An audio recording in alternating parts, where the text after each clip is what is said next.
Bueno, ahora vamos a continuar con lo que hemos quedado el día de ayer, que es la evangelización en la época colonial. Y ahí venía la pregunta, ¿no? ¿Qué necesitamos para estar evangelizados? Y Jairo nos decía el bautizo. Eso era obviamente, ¿no? Si uno ya estaba bautizado, quiere decir que ya pertenecía a la iglesia, ya tenía un nombre, ya tenía una religión determinada. Y eso generaba como un proceso de la colonia, especialmente porque la corona española tenía tratos con el Papa en Roma para la repartición especialmente de riquezas que también la iglesia recibía, obviamente. Y claro, y que la iglesia mandaba a sus dependientes, en este caso curas, obispos, arzobispos América, para hacer la evangelización. Entonces, acá nosotros vamos a determinar que el objetivo era sacar a los indios o a los indígenas de sus creencias. Ya puedan ser animistas, o sea, la creación en objetos naturales, como ser ríos, como ser animales, como ser cosas que se mueven.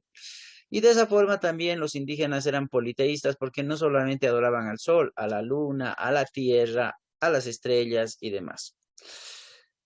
En algún momento ellos creían, o los españoles creían que nuestra religión era pagana porque obviamente se hacía sacrificios animales para poder establecer principalmente la veneración a la tierra, especialmente en el mes de agosto, que es hasta el momento que recordamos el mes de la tierra, el mes de Pachamama, donde se le hace veneración a la tierra a través de la sangre de la llama. Otra situación que los españoles buscaban era que los indígenas abandonen esa creencia contraria a la Iglesia Católica. Por ejemplo, los indígenas estaban acostumbrados a tener las siguientes creencias: en la lectura de la hoja de coca con la bendición de Pachamama, ¿no? Se establecía eso específicamente. Después el culto a las momias o a las ñatitas que nosotros llamamos, que se hace una semana después del Todos Santos, o el culto a la tierra que se hace en el mes de agosto. Este tipo de cosas hasta nuestros tiempos continúan existiendo. O sea, quiere decir que no se ha depurado en ningún sentido este tipo de creencias y la forma de realizar estos ritos. Los españoles, para que los indígenas empiecen a cambiar de opinión con relación a su religión, empezaron a destruir las huacas y en su lugar construir iglesias. Los españoles creían que el indígena lo que buscaba era el lugar de adoración, pero sin embargo, no, lo que el indígena adoraba era a sus dioses donde se encuentre. No siempre era una huaca es un centro ceremonial, ¿ya? Una huaca establece eso, digamos, la creencia de un ídolo, etcétera, que se establecía particularmente a partir de la comunicación con los indígenas, ¿no? Por ejemplo, a Huiracocha o a Inti se establecía particularmente esa posibilidad de ponerle altares dentro de las huacas. Cuando los españoles descubrieron las huacas, ya establecían en algún momento que tenían ofrendas dentro de estas huacas, que eran como pequeñas capillas, y que, claro, obviamente todas eran de oro y plata, ¿no? Y eso les llamaba la atención a los españoles. Se apropiaban de los tesoros y destruían las huacas, y en su lugar construían iglesias. Y bueno, cuando el indígena veía la iglesia, pues no entraba a la iglesia porque no le llamaba la atención el sitio, sino lo que pasaba es que el indígena podía adorar a sus dioses en cualquier lugar y en cualquier instante, ¿no? Eso era interesante para los indígenas.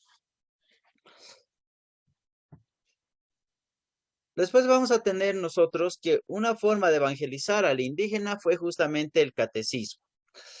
El catecismo es un libro que tiene la Iglesia Católica donde te menciona los sacramentos, donde te mencionan las penitencias que deberías cumplir si es que cometes algún pecado y demás.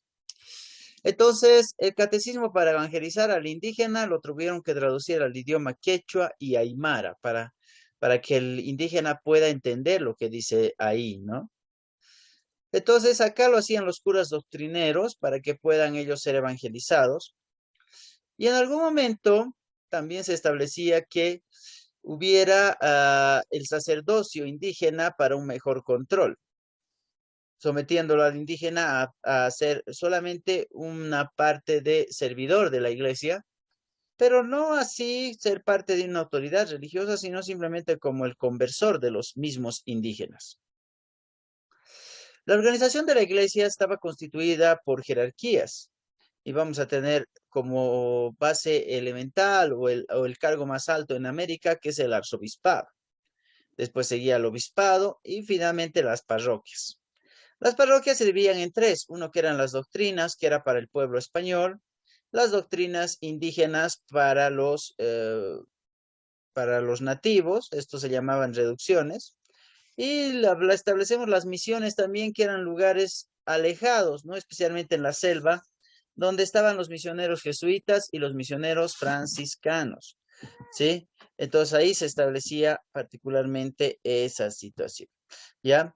Vamos a hacer nosotros, en algún momento, ya se establece que la conversión de los indígenas partía desde primordialmente lo que vendría a ser el bautizo, como decía el compañero el día de ayer, pero tomamos en cuenta también el hecho, el reconocimiento de que el indígena que era evangelizado tenía que cumplir ciertas penitencias para poder salvar su alma, supuestamente según los españoles.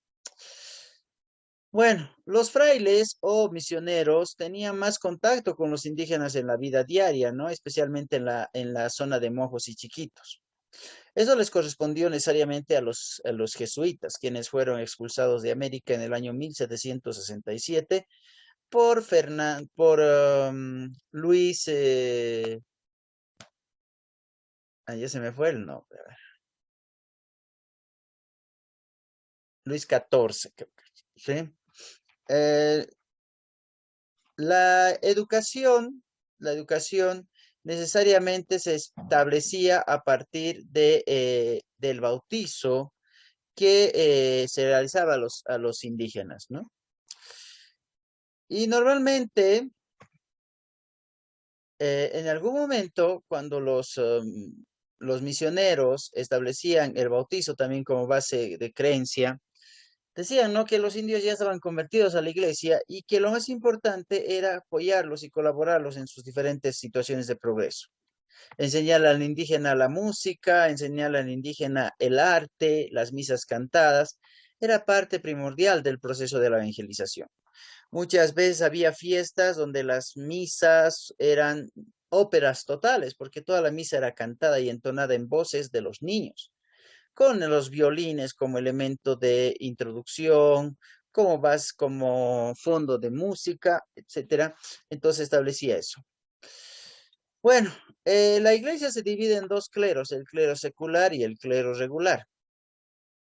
En el clero secular vamos a tener a los sacerdotes y sus superiores que administraban los sacramentos, en este caso obispos, arzobispos, curas, etcétera. Aquí van a entrar dentro del clero secular, porque el secular significa que uno sube de cargo o de categoría a medida que pasa el tiempo y solamente era para la clase alta, o sea, inclusive los peninsulares hasta los criollos, ¿no? Luego el clero regular, acá vamos a tomar en cuenta que se realizaba más que todo para los misioneros, quienes no pasaban en los conventos de manera directa, sino ellos vivían en los conventos. Esa era su forma de vida, tenían la pobreza, la castidad y la obediencia como elementos fundamentales de reglas que ellos mantenían, ¿no? Desde la creación de los primeros que crearon la iglesia, las misiones fueron los franciscanos, después los dominicos, después venían los jesuitas. Entonces, así es como se establecía eso, pero estos misioneros no eran en sí los que tendrían la finalidad primordial como decimos nosotros, no tendrían la finalidad primordial de ser autoridad religiosa, sino simplemente eran súbditos a la iglesia. Y bueno, estableciendo eso vienen los votos religiosos. Vamos a tomar en cuenta que el pertenecer a la iglesia en la época colonial, especialmente para la clase alta, era de mucha importancia. Cuando veíamos a las monjas con velo negro, significaban que eran las primogénitas o las hijas mayores de cada familia, que tenían dos opciones, o ser monjas o casarse. Pero normalmente la hija primogénita era la que era destinada a ser monja en la casa.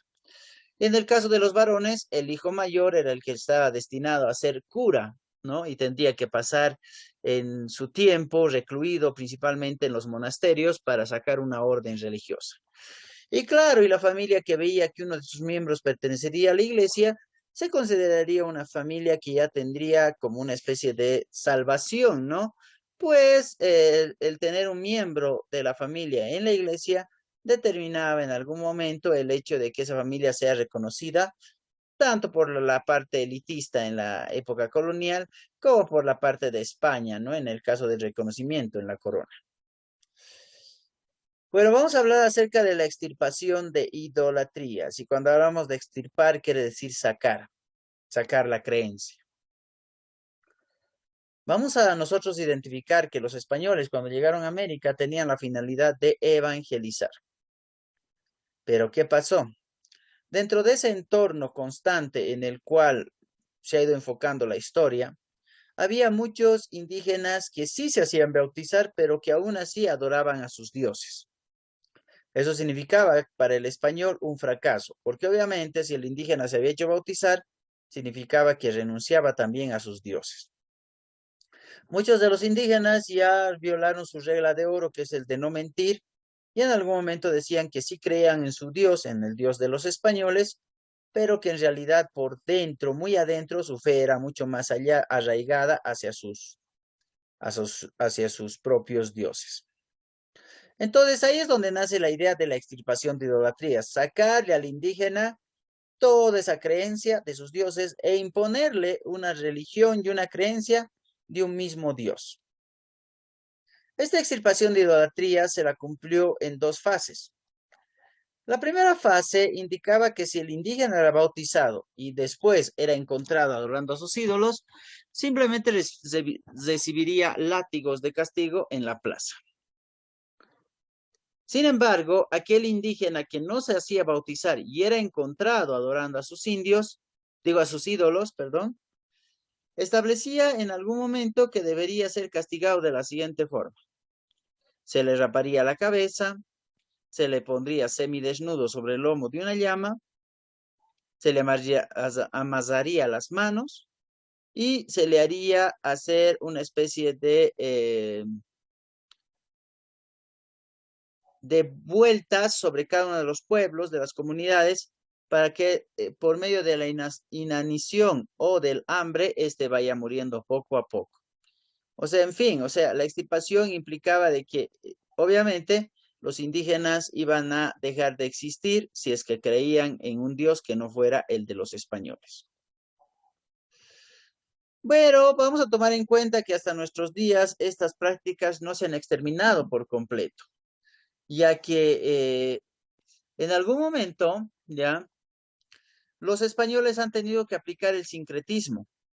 El sincretismo es la combinación de religiones. Eso significa que un español adoptó a los dioses de los indígenas para convertirlos en dioses cristianos. Por ejemplo, ahí nosotros podemos mencionar a uno a uno de los santos que es Pachamama. Pachamama es la madre tierra. Para nosotros Pachamama es la madre tierra, pero para los españoles en el concepto europeo, Pachamama era la Virgen María, la madre de la fecundación.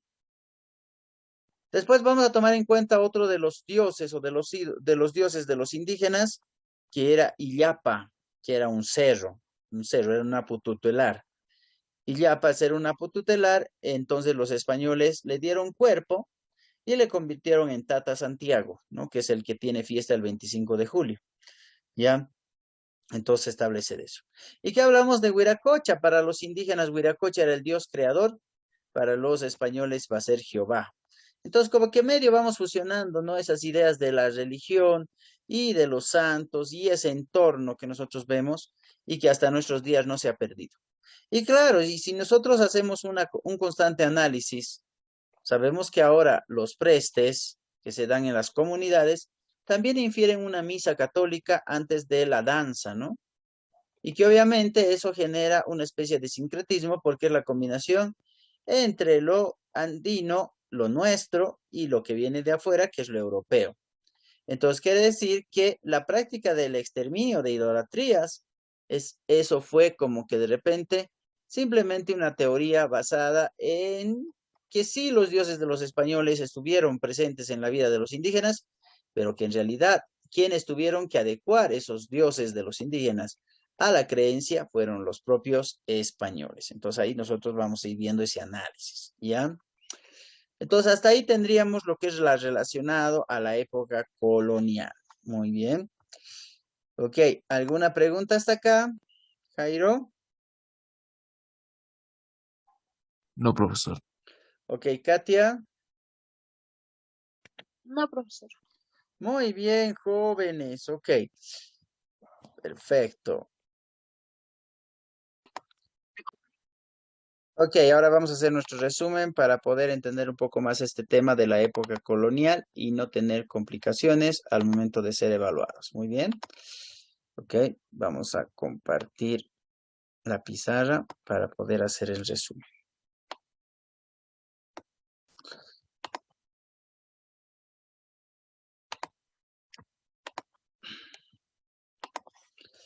Bueno, lo tenemos acá, ¿ya?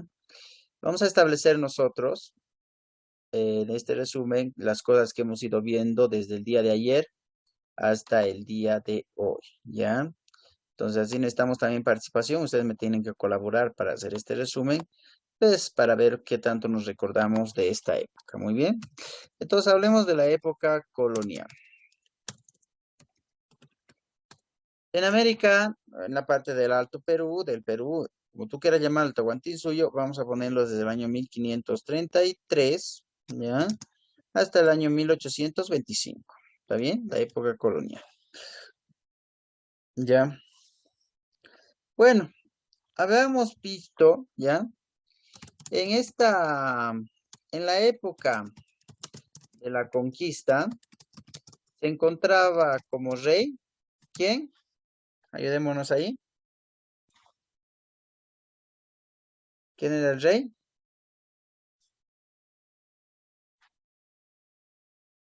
¿Quién era el rey de España en la época de la conquista?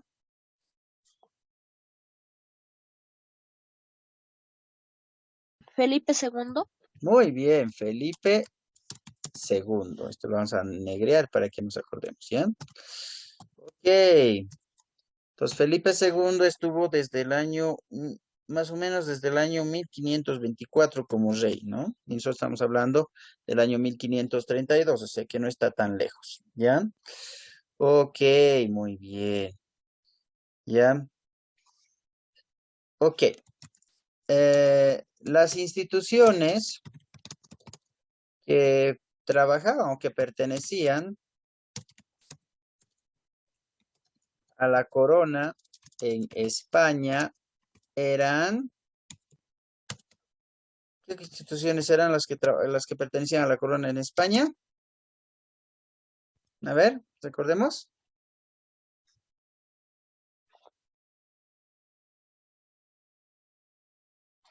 A ver, ¿cómo es?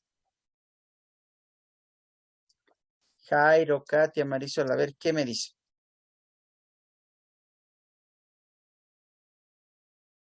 El comercio y la iglesia. No, a ver, son dos. Son dos. La casa. La casa de De contratación y el consejo contratación. de islas. Eso, Consejo de Indios. Indias. Muy bien. Ya la casa de contratación que fue fundada, sea, cimentada en el año 1503, ¿ya? Y obviamente eso fue antes de la llegada de los españoles al Tihuantinsuyo. Y el Consejo de Indias en el año de 1598. Bueno, las atribuciones de la casa de contratación, esta era como una aduana, ¿no? Y también un- como, um, como una institución de migración, ¿vale? Es decir, ahí registraba a los que entraban y salían de América, los que salían de España y venían hacia América. Mientras el Consejo de Indias tenía atribuciones administrativas, Después tenía atribuciones legislativas. Y finalmente las atribuciones judiciales. ¿Ya? Además, vamos a recalcar acá, cuidado, nos vayamos sin decir esto. La Casa de Contratación manejaba toda la parte económica. ¿Ya? Ok, hasta ahí estamos bien.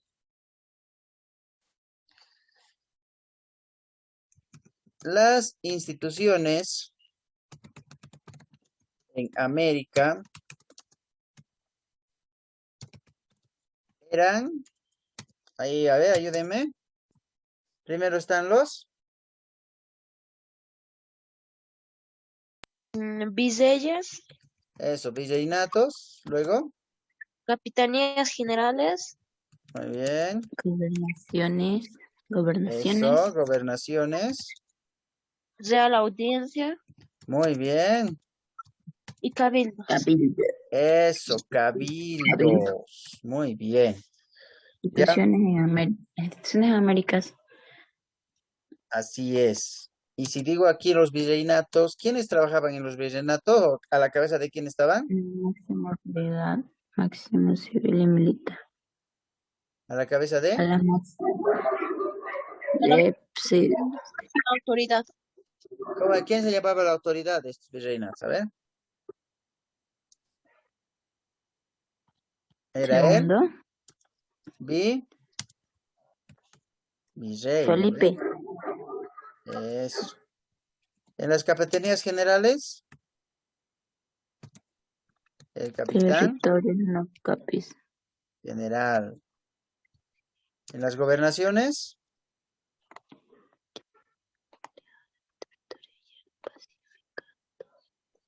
eran gobiernos creados, las gobernaciones eran los gobierno creado, gobernadores. En las reales audiencias,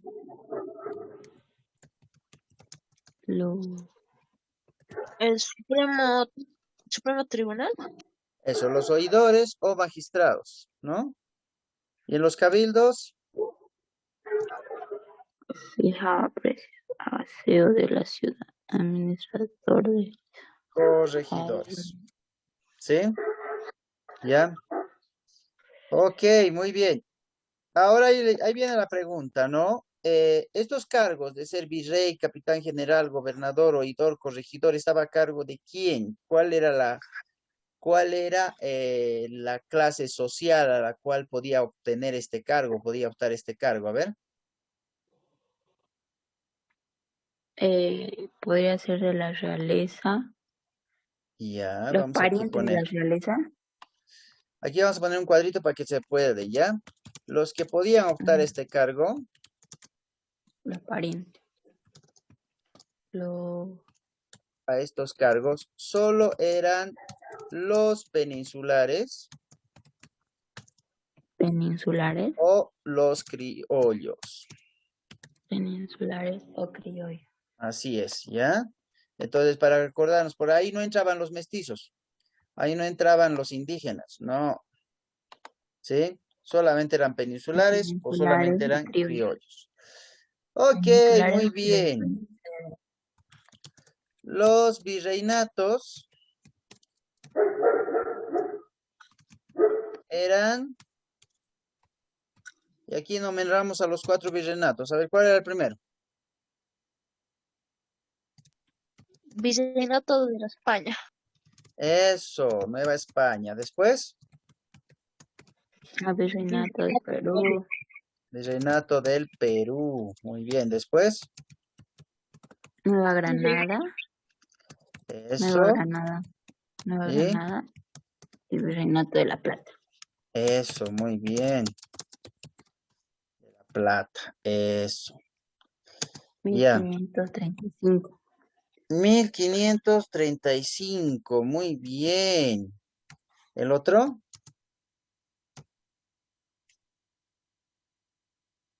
1542.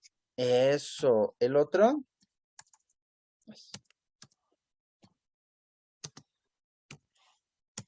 1717. Así es, muy bien. El último, 1700. 76. Así es, muy bien. Ok, aquí también vamos a ir recordando las capitales, ¿está bien? Con su capital. ¿Cómo se llama la capital de la Nueva España? México. Eso. Aquí con su capital. Lima, profe. Muy bien. Eso, con su capital. Bogotá. Muy bien, San José de Bogotá, ¿no? Y aquí finalmente con su capital. Buenos Aires. Así es. Entonces ahí tenemos nosotros los cuatro. Ahora, si te dicen los siglos, porque a veces te preguntan, te ponen, en vez de ponerte años, te ponen siglos, ¿no? ¿Y cómo sabemos que un siglo es correspondiente a tales años? No les he enseñado yo en principio, pero ahora les voy a enseñar. Haremos un paréntesis para poder identificar cómo es que yo puedo convertir un año en siglo. Ya es de contra sencillo.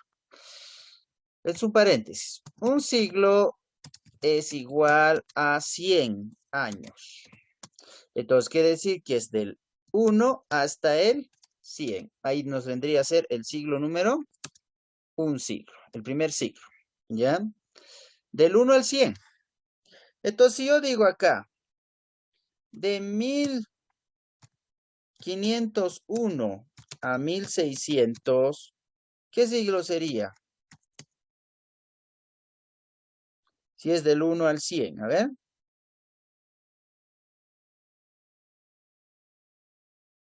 ¿Nos damos cuenta ahí o no? El siglo XV. No, porque aquí termina en 16. Entonces, este es el siglo 16. Muy bien. Ahora es fácil, yo te voy a enseñar una cosita para hacer, para poder saber siempre bien exacto cómo se va a determinar el siglo. Por ejemplo, si me dice del 1 al 100, se supone que yo le voy a sumar 1 a todo lo que es cantidad. Porque si yo tomo acá unidad, decena, centena, entonces tengo que sumarle 1. Entonces si yo digo acá, mira, 1492 fue cuando llegó Cristóbal Colón a América.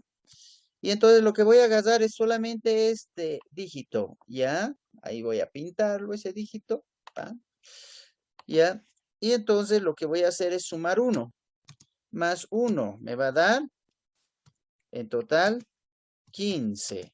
Esto quiere decir que es el siglo 15. Muy bien, ahí tenemos. 1492 sería el siglo 15 porque al 14 le voy a aumentar 1 porque es de 1401 a 1500. Entonces tengo el siglo 15. Ahora, si tú tienes acá en 1535, ¿qué siglo sería? 1535. 1500. Ay, siglo XV. No, otra vez, volvemos a hacer lo mismo ejercicio. Mira, Siglo en vez, 16. eso, en vez de este 14 podría poner el 15, ¿no ve? Más 1 sería siglo 16. Muy bien. Ahí te vas a dar cuenta, es fácil, ¿ya? Este también es siglo 16 porque es en los mismos años. ¿Y qué hacemos con esto del 1717?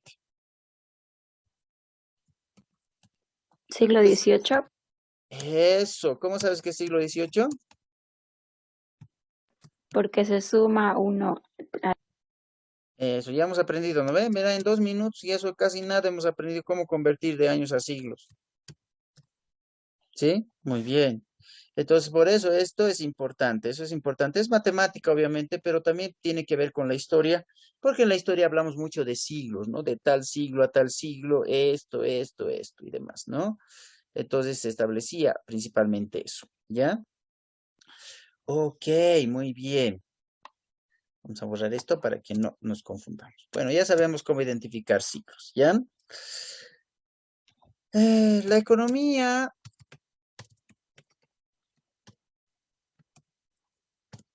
estoy aquí, en la colonia, se basaba en, ¿cuáles eran los sistemas económicos de la colonia? Son dos, a ver.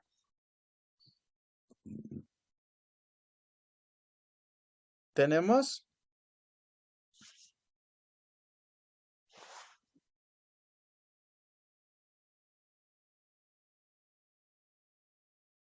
Ya, yo te ayudo con el primero. La agricultura. ¿Y qué más sería? La agricultura ahí. Minería, profe. Eso, minería. Muy bien. Cuando hablamos de la agricultura, nosotros vamos a hablar de dos tipos de terrenos. Las haciendas. ¿A quién pertenecerían las haciendas? A los criollos. ¿Ya? Y las estancias. Estas pertenecían a los indígenas. Ahí si vos te acuerdas, ayer yo te decía que había un producto que sí se podía, o sea, había un producto que estaba prohibido plantar en las estancias, pero sí era permitido en las haciendas porque era el único producto que los españoles consumían de estos lugares. Era prohibido hacerlo en las estancias este producto. ¿Cuál producto sería? A ver. La uva. Eso, porque el vino solamente lo realizaban los criollos, ¿no? Entonces, el único producto que estaba prohibido cosechar o plantar en las estancias era la vid. Así es como se llama, la vid o uva, como decimos nosotros en un lenguaje. Pero más que todo es vid porque va a ser un producto primo para lo que era la elaboración del vino. En el caso de la minería, vamos a establecer nosotros con un nombre que viene ya desde la época de los incas. ¿Cómo se denomina el trabajo de la minería en la época colonial?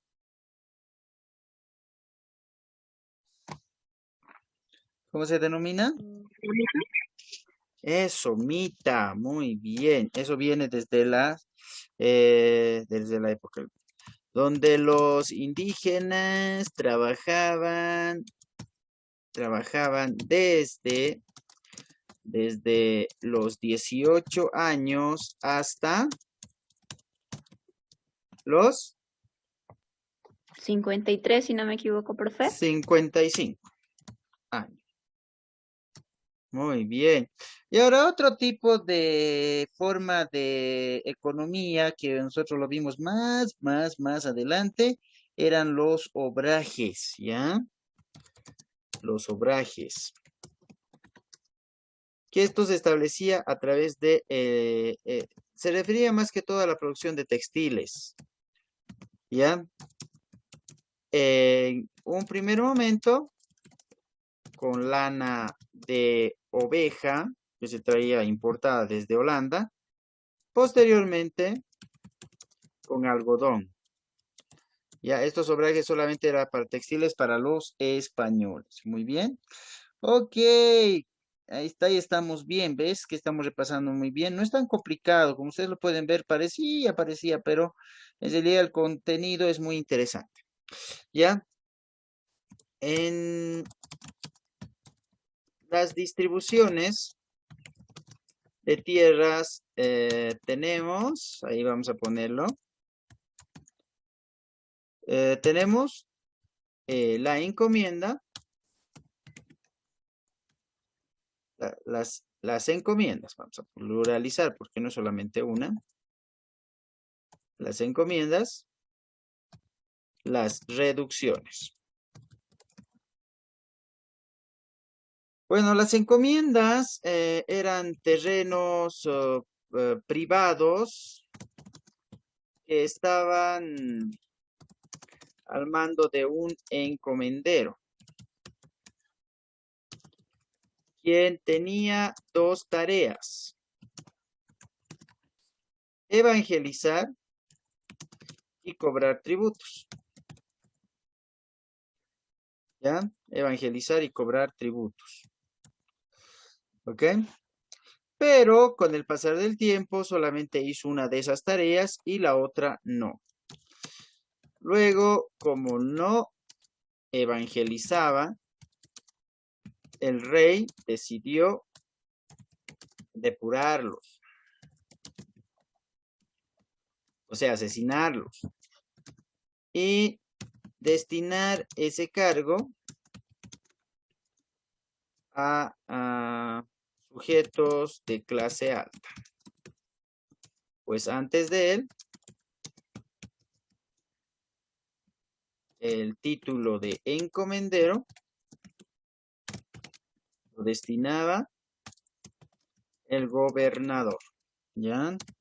Y claro, como les daban, al salir las leyes nuevas de los indios, entonces ahí se establecía quién. Mientras las reducciones eran terrenos públicos donde se concentraba a la población indígena y se les pagaba un salario por los trabajos que realizaban.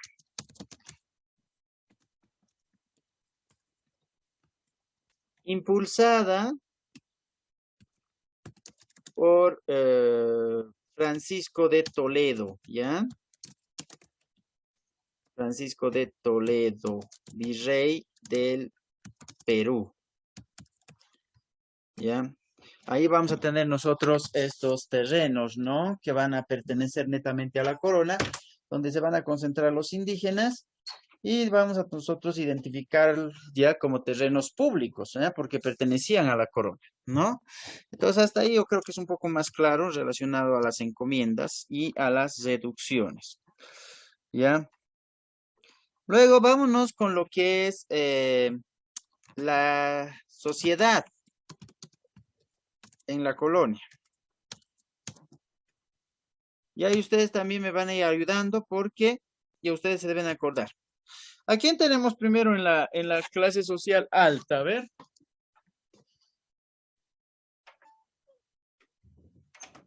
¿Quién está primero en la clase social alta?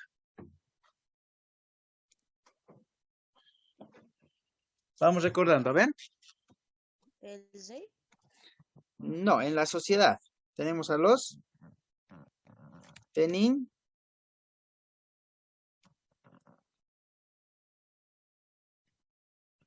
Ya, yo les ayudo el primero. Los peninsulares. Después de los peninsulares, ¿quiénes vienen?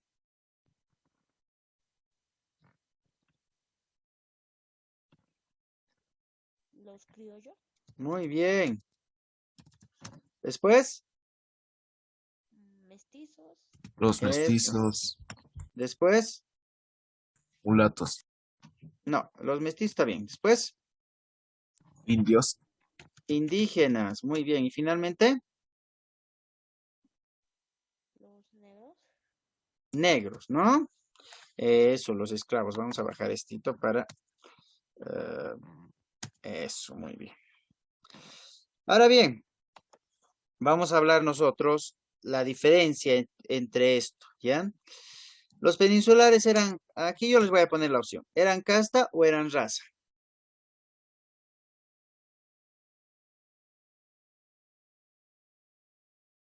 ¿Cómo es? A ver, ¿los peninsulares eran casta o eran raza? Raza. Raza, muy bien. Hablando de los criollos, Casta. no, los criollos también eran raza, porque no tenían una combinación, eran hijos de españoles nacidos en América. Los mestizos, Casta. eso, los mestizos eran casta. Y cuando hablamos de los indígenas, ¿eran raza o casta? Casta. raza, Raza. ¿Y los negros?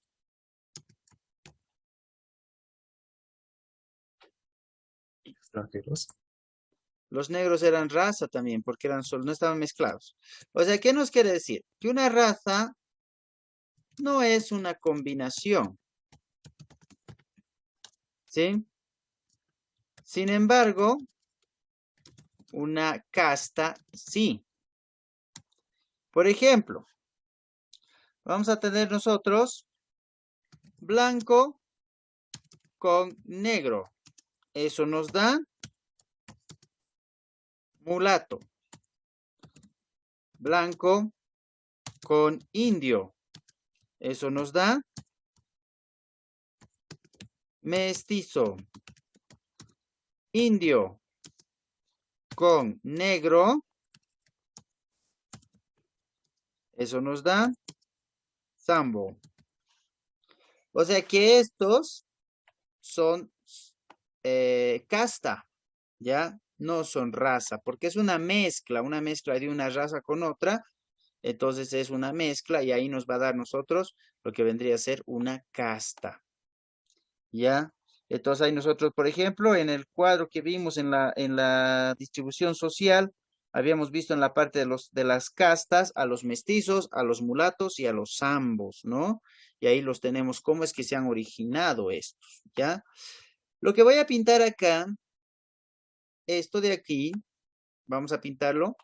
Esta es la clase dominante. Y esto de acá, vamos a cambiar de color, es la clase dominada. ¿Sí?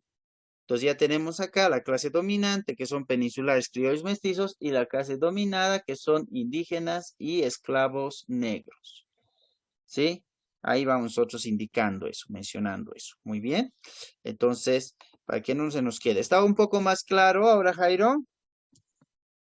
Sí, profesor. Muy bien, así tenemos que hacer, porque si no, ya nos vamos a hacer todo un lío, ¿no? Ya, perfecto. Ok, hablemos acerca ahora de la evangelización, ¿ya?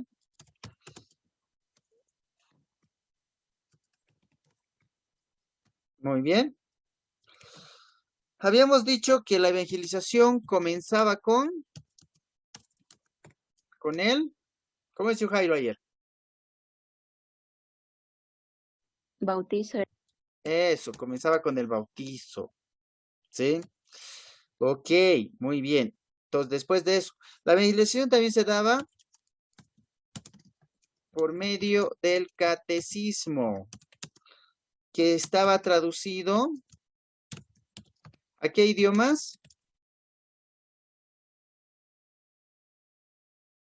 ¿A qué idioma estaba traducido el catecismo? Techo y Aymara.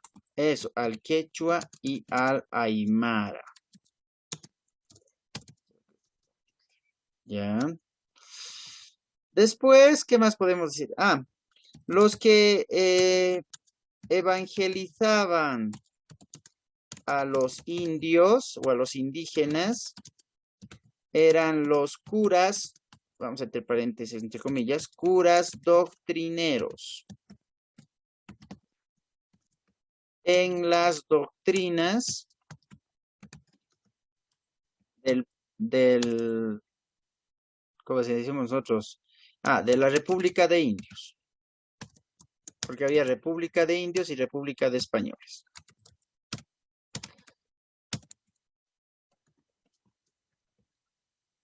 Ok, muy bien. Cuando hablamos de la evangelización, también hablamos de la extirpación de idolatrías. ¿Cómo se dio la extirpación de idolatrías? ¿Qué pasó? ¿Qué hicieron primero los españoles para extirpar las creencias de los indígenas de sus dioses? A ver. ¿Qué hicieron? Los azotaron en medio de la plaza. Ya, eso está bien, ya. Los azotaban cuando ellos, al ser bautizados, ya seguían adorando a sus dioses. ¿Qué más hacían? Si es que ellos no estuvieran bautizados,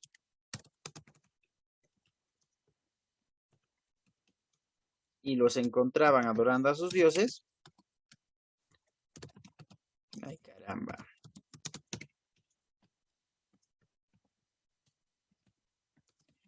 Los amarraban semidesnudos al lomo de una llama, les rapaban la cabeza y morían de inanición, de hambre,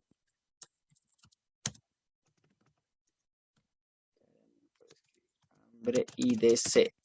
Ustedes también les debe estar haciendo frío, ¿no? Yo con el frío, aquí me congelo. Muy bien. ¿Ya? Ok. Luego también destruyeron sus huacas. Huacas son lugares ceremoniales establecidos en los cerros.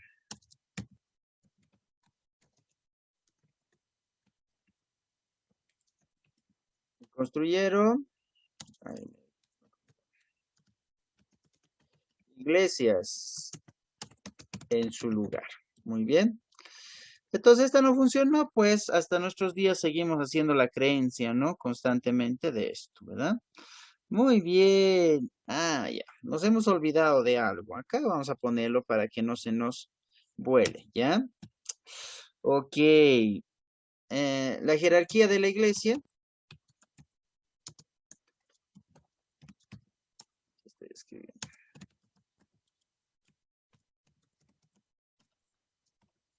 Caramba, el frío, che, de la iglesia. A ver, ¿cómo vamos con la jerarquía de la iglesia? ¿Quién está primero a la cabeza? A ver. Arzobispo. Luego tenemos al obispo. Después tenemos las parroquias. Y dentro de las parroquias vamos a tener a las doctrinas y las misiones, ¿ya?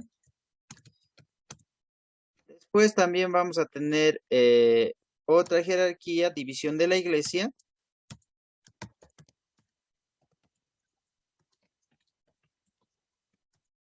Está el clero regular. El clero secular. En el clero regular vas a tener aquí a los monjas y los misioneros. Y en el clero secular vas a tener a los cargos religiosos. Obispo, arzobispo, cura, etcétera. Muy bien. Bueno, como pueden ver, ahí hemos ido reduciendo, resumiendo esto. Ok, ¿tienen alguna duda, pregunta, aportación? ¿Nos faltó algo? ¿Cómo es? A ver, ¿qué dicen? ¿Cómo es? ¿Está entendido, Jairo? Sí, profesor. Ok, ¿qué dices, Marisol? ¿Se entendió, profesor? ¿Está bien? Muy bien, ¿qué es Katia? Sí, profe, entendí. Ok, perfecto.